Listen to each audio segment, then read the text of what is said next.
Slavic81 here again, casting game 2 of Milabrega versus Lathentar. The first game was a fairly decisive victory for Milabrega, though the tactics were somewhat odd, I have to say. This is still early days for my casting career. I'm still working some things out. For instance, I believe that it might have been hard to hear me during some of those battles, so I've turned down the sound effect volume, and let's hope that helps. This pylon placement, very similar to the last game, although a little further away from the ramp. I don't know if that's actually even necessary. Like, I don't do that against Terran. They have ranged units, unlike Zerg in the early game, and you can pretty easily have one of your buildings sniped if you're not careful. But, you know, it doesn't really hurt, usually, and occasionally is useful. We have our barracks going down. Everything seems to be proceeding as normal. Scouts going out. They are going to very quickly see that they are at close positions. And our assimilator going down. Will we see gas at a reasonable time for our Terran player? I don't know. Last game we certainly didn't. This game we again have a wall off, or at least a partial wall off. Gas steal by the Terran. That's an odd thing. Like, I don't know. I can't say as a Protoss I've ever really cared. I mean, it means that you can't go, say, like DT rush or something, but really? DT rushing a Terran? Also, this thing has 100 health. Like, seriously. Basically, he can, yeah, he's going to build a Zealot, and that's going to be the end of it. Hopefully, see, that's dangerous, to rally your thing to an enemy unit when your building is actually, like, surrounded by other things. You could very easily get that trapped. Cybernetics core, halfway through, he started harvesting gas. You should be able to get warp gates immediately. Get that Zealot over there. Maybe if he's good, he'll cancel it, and you know what? It will just have been a waste of time. Looking for proxy pylons. This is still a bit early for proxy pylons, I think. No real point to them now. That's a fairly quick double gas. Going for that factory immediately and a bunker on the ramp. Ooh, I think that we are going to see Banshees. That is my bet for our Terran strategy. We have 2 gates, and we are chronoing the warp gate research. Beautiful. He got that. I don't know if he canceled. Doesn't really matter. Who the heck cares? It's a very minor difference either way. Supply depot finishing the wall off. Okay. He has a lot of gas, but I guess he'll need it in order to actually build all the things that he needs. Right now, he's really short on money more than anything else, and his SCV is stuck outside. We are going to see a 4 Twilight Council, 3-gate, 4-gate Twilight Council blink, maybe? I mean, I don't really see the purpose of blink on a map like this before you have anything that can give you vision of the high ground. I mean, actually, this could turn out fairly well. He just runs the stalkers up and, you know, shift blinks them over to the side, or maybe runs up with 2 and then blinks the rest over there, or whatever, something along those lines. You know what? If you have that many stalkers to do that with, you might want to just you know, take down the front anyways. Really, I would want something to get vision to do a blink-in attack, but okay, is he even going to get blink? No. No, he's not. So what was the purpose of the, I don't see the point. goes up to scout, and he realizes it's Banshee's time. I hope. I hope. No, wait. Siege? It's okay. Medevacs instead.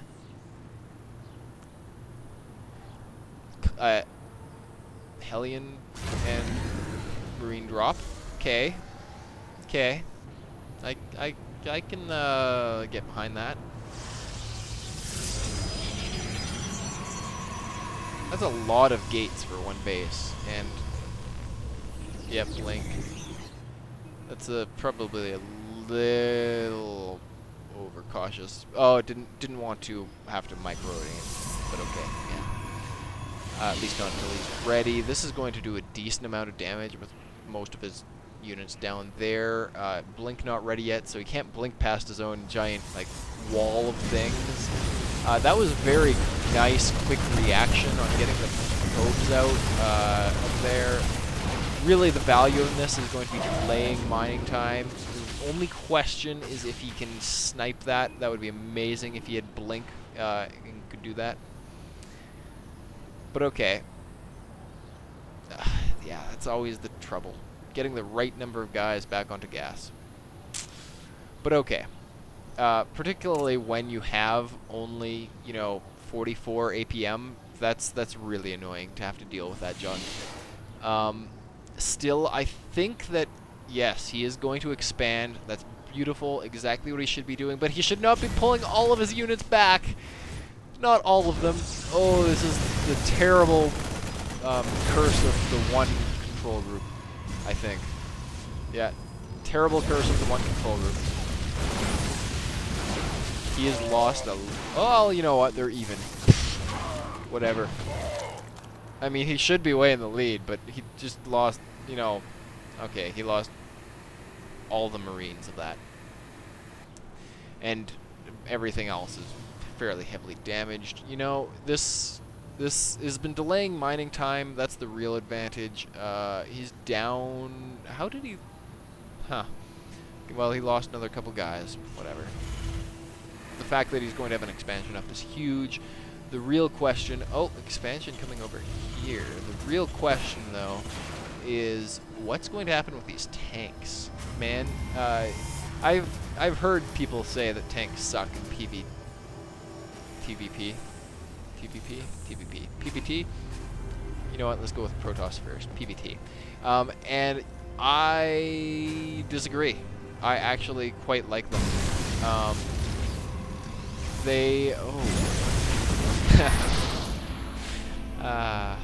I do quite like them. They will defend your base infinitely against something like that. Pull back. There we go. Okay, that was painful. But, could have been worse if, more of these tanks had been sieged. But really, dealing with those tanks is very tough. You absolutely need to get in there and demolish them before they wreck your entire army.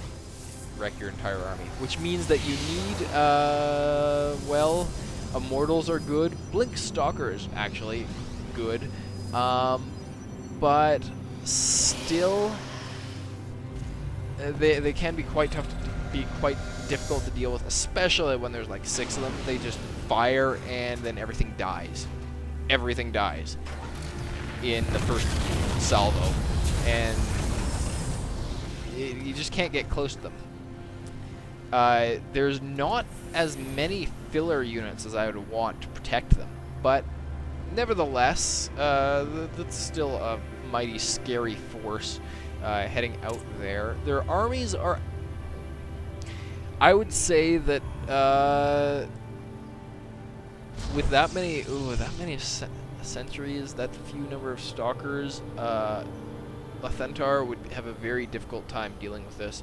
I mean, if you went pure stalker, I think you could do great. Oh no, not stalker first. Oh god. Well, okay, they're all unsieged. That, and aside from the fact that, oh my god, all of these guys can't get in there, but you know what? They're actually doing quite a good job. They're all unsieged. That was that could have been better. That could have gone better for Lathentar. It didn't go as badly as it could have, but he might have been better off not to do that. Oh my god! That income. That income. That's an amazing income. Oh my god, he's down 10 harvesters, and yet he has double the income. That's Terran for you. Okay.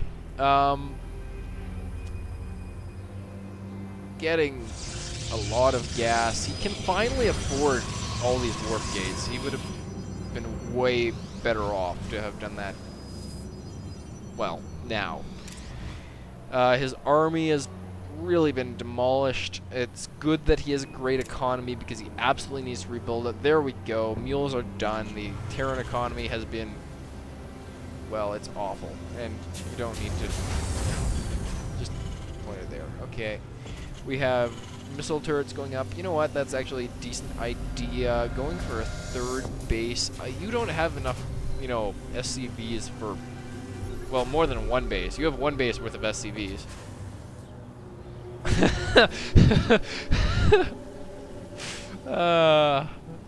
Scanning himself by accident. Okay, another gate, 6 gates. Well, yeah, and I really don't like this building placement, actually.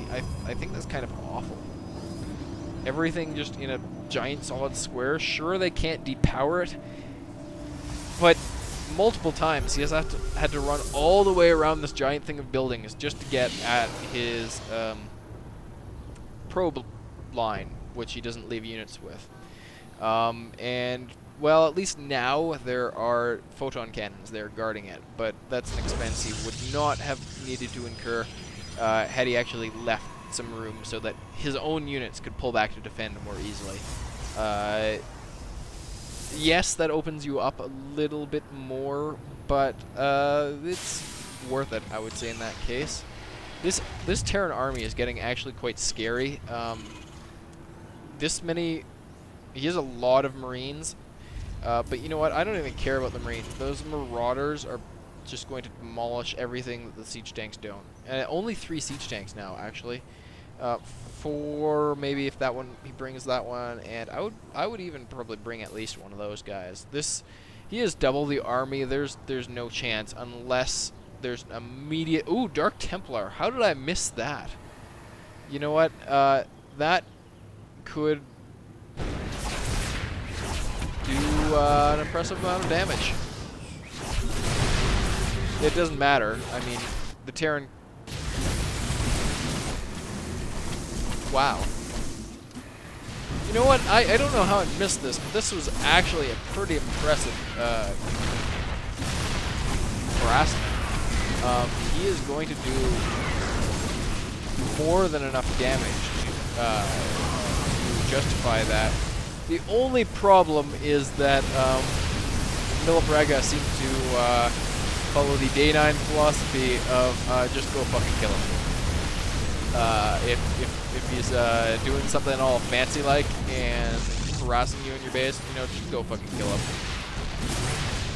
He's Protoss. It's not like he can lift his buildings and survive. Oh dear.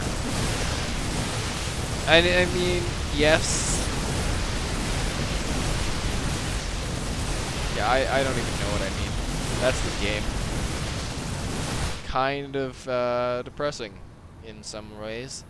I do love these DTs. Man, do the DTs ever do impressive things? But overall, I mean, look at that harvester count. Overall, just a well-played, normal play does great things. Even if those DTs had demolished half of his base, it really wouldn't have mattered because he still had an army advantage of 4,000 to 1.